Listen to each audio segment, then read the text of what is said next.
Seguimos con más información y es momento de entrevista porque diciembre es el mes de la discapacidad y bajo el lema Derribando Barreras, construimos una sociedad inclusiva, es que recibimos con mucho placer en MTV Noticias a Karen Sass, la directora de discapacidad del MIDES. ¿Cómo está, Karen? Muy bien, muchas gracias por la invitación. Gracias.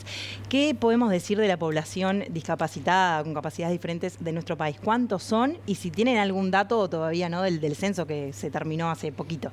Bueno, del último censo todavía no tenemos los datos vinculados a discapacidad. Manejamos los datos del 2011, del último censo, que arroja que casi el 15,8% de nuestra población tiene algún tipo de limitación.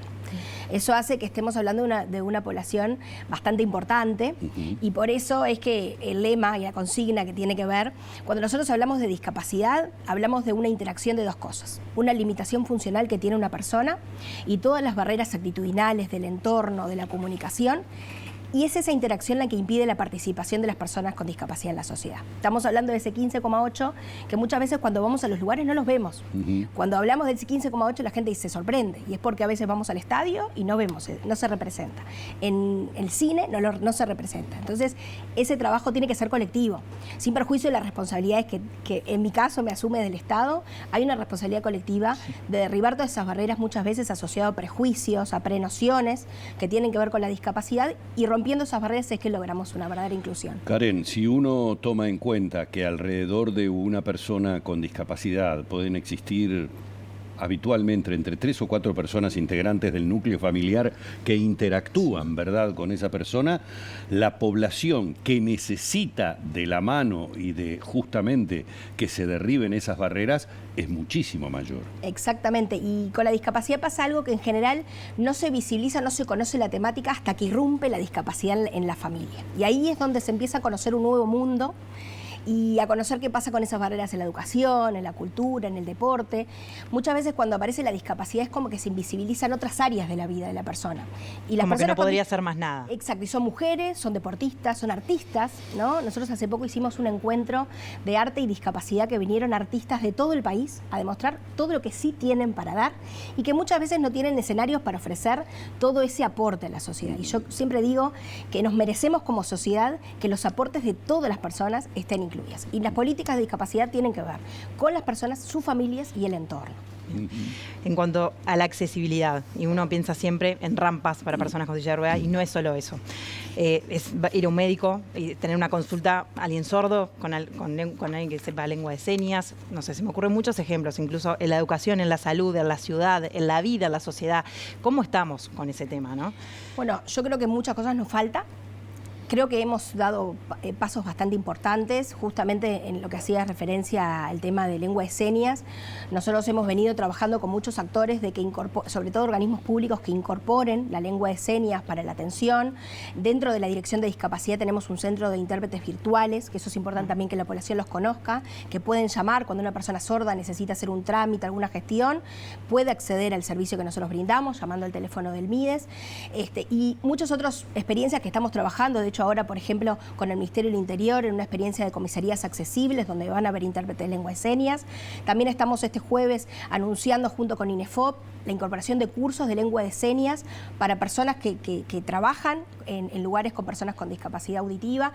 Y yo creo que se vienen haciendo esfuerzos muy importantes. Nos falta como sociedad, porque lo vemos en las calles y vemos también las demandas de los colectivos, pero creo que cada uno de nosotros está haciendo importantes avances para poder incorporar la accesibilidad como condición previa al acceso de los derechos. Karen, cuando uno habla de discapacidad, generalmente tenemos la tendencia de mirar determinado tipo de casos. El universo de la discapacidad, y simplemente para entenderlo, la incidencia que muchas veces tienen los accidentes de tránsito en esas discapacidades, y si tomamos en cuenta que es un flagelo que tiene nuestra sociedad, podemos imaginar en cuánto se multiplican las necesidades.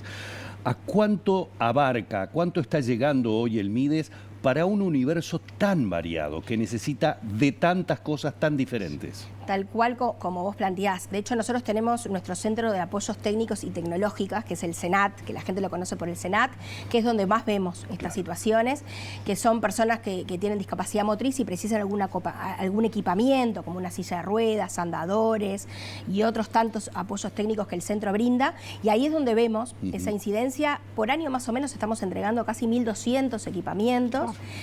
Hablamos también de prótesis, confección de prótesis para personas en situación de vulnerabilidad. Pero también tenemos otras cuestiones en rehabilitación, por ejemplo, el tema de rehabilitación visual y la incidencia de lo que tiene que ver muchas veces hasta, por ejemplo, la diabetes o enfermedades crónicas no transmisibles y cómo eso incide en lo que tiene que ver con la discapacidad. Y esto se asocia a cuestiones de prevención en algunas cosas y en eso trabajamos estratégicamente con todos los actores, porque la Dirección de Discapacidad tiene la rectoría y en ese sentido trabajamos con todos. Hicimos unas guías para capacitar al personal de la salud, no solamente médico y demás, sino también administrativo, de cómo poder lograr mayor accesibilidad, porque el buen trato tiene que ver con la accesibilidad. Y también en esto de los accidentes de tránsito, hace poquito anunciamos un proyecto junto con una SEB y la sociedad civil, que tiene que ver con el acceso a la información y también a las señales de tránsito para un colectivo tan importante como las personas con autismo o discapacidad intelectual, y lograr también que los manuales sean de lectura fácil, porque la discapacidad tiene muchos tipos de discapacidad y hay que ver cuestiones que tienen que ver con la generalidad, pero también se necesita políticas específicas y por eso también la accesibilidad en los manuales, en lo que tiene que ver con todas las normas de tránsito, además es importante que todas las personas accedan en la forma que puedan comunicarse. Karen, están trabajando, vos me corregís si es así, en un baremo único para valorar justamente esto que vos decís, los distintos tipos de discapacidades. ¿En qué está, cómo se está avanzando con eso? Bueno, esa es una de las cosas más importantes que tenemos como desafío de la dirección, no solamente el MIDE, sino el Banco de Previsión Social, Salud Pública y la sociedad civil junto con la academia, de un baremo que ya está construido, que ahora tiene como dividido en menores de 18 y mayores de 18 años de edad. El de mayores de 18 está pronto, está en una etapa de un piloto de testeo dentro del MIDES, y el de menores de 18 se está terminando de testear, porque bueno, es una transformación a nivel país, porque es un instrumento nuevo, acorde a la normativa internacional vigente, pero también que va a unificar los instrumentos de mediciones de todos los organismos, que ese es el principal desafío.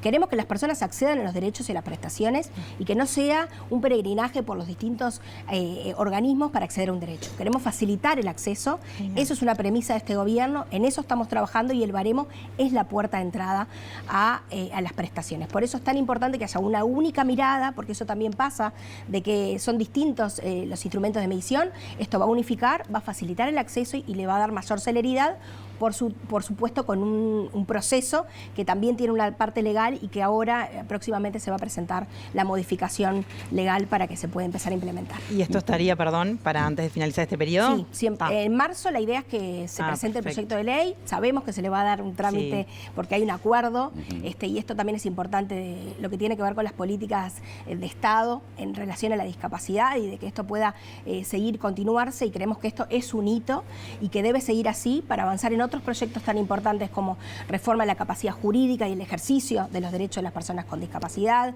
temas de género y discapacidad y otros tantos que venimos trabajando y que realmente queremos que todo lo que se trabaje y todo lo que está escrito en las normas, esto se traduzca en la vida diaria de las personas. Perfecto. Karen, muchísimas gracias, un placer haberte tenido Gracias aquí, a ustedes y los invitamos mañana que tenemos una jornada con actores de la división Palermo, que es una serie famosa de Netflix que tiene que ver con derribar prejuicios de personas con discapacidad, y traemos a 2 de los actores con discapacidad que mañana a 10:30 de la mañana van a estar en el INJU, abierto a toda la población para el que quiera acercarse. Perfecto. Los invitamos, aprovechamos la instancia para convocar la audiencia. Muchísimas gracias. Gracias. Hemos estado dialogando con la directora de discapacidad del MIDES, Karen Sass.